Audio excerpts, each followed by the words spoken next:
नमस्कार मित्रांनो, मी संभाजी जाधव डाळिंब शेतकरी या यूट्यूब चॅनलवरती आपलं सर्वांचे सहर्ष स्वागत करतो. मित्रांनो, आपल्या बागेचं 15 जानेवारी 2026 या तारखेला पाणी आपण दिलं होतं, पहिलं पाणी.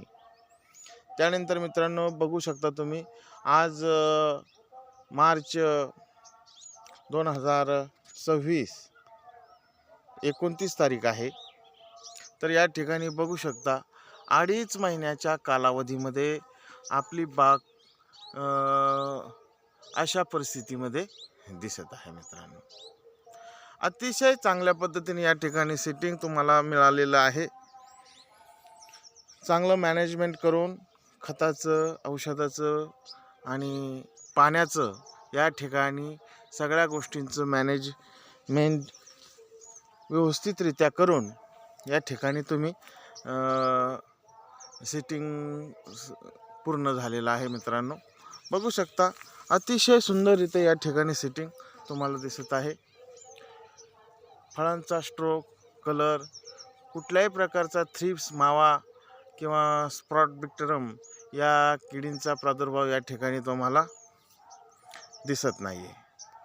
अतिशय चांगल्या पद्धतीने या ठिकाणी फळांचा जी साईज, कलर किंवा स्ट्रोक आपण ज्याला म्हणतो, लांब कळी या ठिकाणी दिसत आहे. अजून काही ठिकाणी कळीसुद्धा, मादी कळीचं प्रमाण देखील आहे. मित्रांनो, परंतु आज आपल्या झाडावरती जर सेटिंग पाहिलं तर 150-200च्या वरती आपण सेटिंग घेतलेलं आहे. कारण ही जुनी झाडं आहेत. मित्रांनो, 13-14 वर्षाच्या पुढील झाडं आहेत. त्यामुळे या ठिकाणी यांना 150-200 फळं जरी पकडली आपण तरी कुठल्याही प्रकारचा प्रॉब्लेम या ठिकाणी जाणवत नाही आहे. कारण साईज वगैरे त्या ठिकाणी झाडं देतात, कारण झाड तेवढं सशक्त आहे. तर मित्रांनो, आज आपण या बागेला सेटिंग कशा पद्धतीने केलेलं आहे, कसं मॅनेजमेंट केलेलं आहे मित्रांनो, तर ते बघणार आहोत. मित्रांनो, आपण सुरुवातीचं पाणी हे 7 ते 8 घंटे दिलं होतं. मित्रांनो, काय होतं मित्रांनो, सुरुवातीचं जर पाणी आपण कमी दिलं तर त्या ठिकाणी आपलं जमिनीची जी वाफ असते किंवा गरमपणा असतो तो कमी होत नाही आहे. मित्रांनो, पाणी जर कमी दिलं तर मित्रांनो, त्या ठिकाणी पहिलं पाणी हे आपण चांगल्या पद्धतीने द्यायचं आहे. कारण का, आपल्या जमिनीची पूर्ण वाफ थंड गार झाली पाहिजे, जमीन आपली गार झाली पाहिजे. त्यामुळे काय होतं, आपल्या झाडातील जी पानं निघणार आहेत किंवा चौक्या निघणार आहेत त्या ठिकाणी त्या व्यवस्थितरित्या चांगल्या पद्धतीने निघणार आहेत किंवा लहान पानंही निघणार नाही आहेत. त्यामुळे पहिलं पाणी हे तुम्हाला बऱ्यापैकी द्यायचं आहे. मित्रांनो, आता त्या पाण्याचंच मी तुम्हाला सगळं मॅनेजमेंट सांगणार नाही, कारण तो जमिनीचा प्रकार असतो. जमिनीच्या प्रकारावर ठरवलं जातं पाणी किती द्यावे लागेल. तुमची काळी जमीन आहे, मध्यम जमीन आहे, मुरमाड जमीन आहे, यावरती सुद्धा या गोष्टी अवलंबून असतात. मित्रांनो, त्यामुळे तुमची जमीन कशी आहे त्या पद्धतीने तुम्ही पाणी द्या. आता आमची मध्यम स्वरूपाची जमीन आहे, तरीसुद्धा 8 ते 10 घंटे पाणी द्यावं लागतं.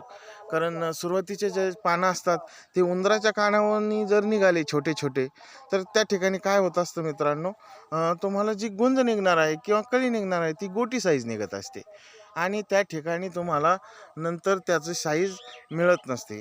150-200 ग्रॅमच्या पुढं ती साईज जात नसते.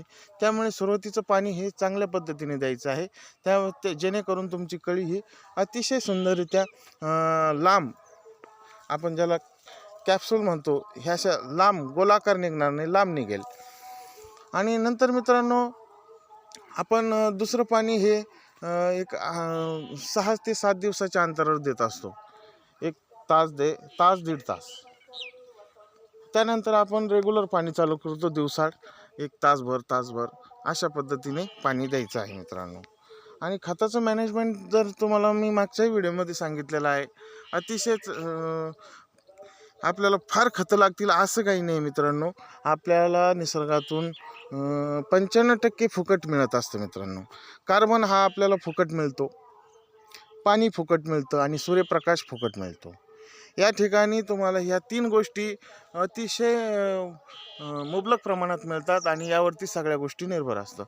तुमचा सुरुवातीला जर सूर्यप्रकाश कमी असेल आणि पाणी दिलेलं असेल तर त्या ठिकाणी तुम्हाला कळी निघण्याससुद्धा विलंब होऊ शकतो किंवा अडचणी येऊ शकतात किंवा नर फुलांचं प्रमाण किंवा नपुसक फुलांचं प्रमाण या ठिकाणी बागेमध्ये दिसू शकतं.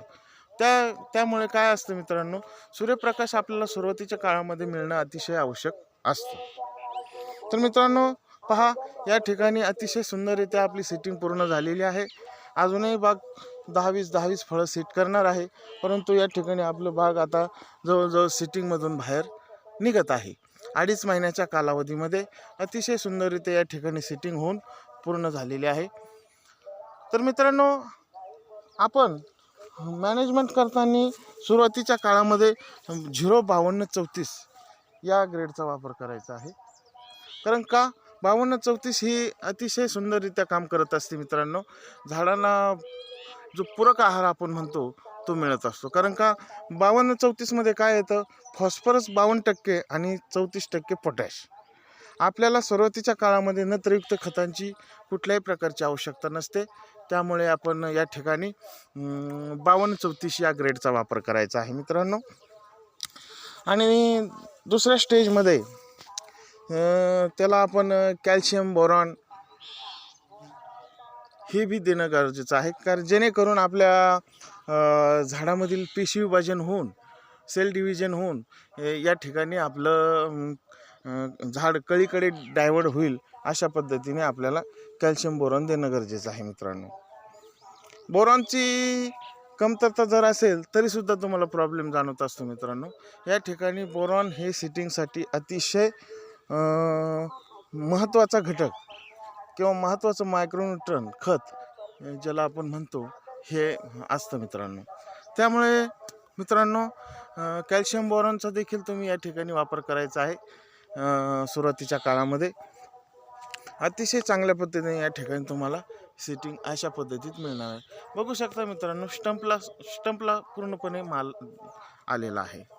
तर मित्रांनो अशा पद्धतीने नियोजन करा. या ठिकाणी तुम्हाला अशी सेटिंग झाल्याशिवाय राहणार नाही.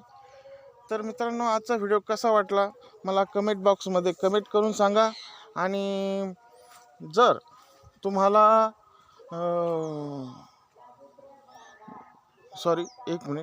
जर तुम्हाला स्प्रॉक बॅक्टेरियमचा बागेमध्ये प्रादुर्भाव जाणवत असेल तर या ठिकाणी तुम्ही प्रॉक्लेम त्यामध्ये घटक येत असतो इमामॅक्टिनचा देखील सुद्धा या ठिकाणी तुम्ही वापर करू शकता, जेणेकरून तुमची जी फळं पोखरणारी आळी आहे ही या ठिकाणी ती कंट्रोल होईल. तर मित्रांनो चला भेटूया पुढील व्हिडिओमध्ये. आजचा व्हिडिओ कसा वाटला मला कमेंट बॉक्समध्ये कमेंट करून सांगा. आणि आपल्या इतर शेतकरी बांधवांनी हा शेअर करा, जेणेकरून त्यांनाही अशा पद्धतीने मदत होईल. तर मित्रांनो मी पुन्हा एकदा तुमचं डाळिंब शेतकरी या यूट्यूब चॅनलवरती स्वागत करतो आणि आपली रजा घेतो. धन्यवाद. नमस्कार.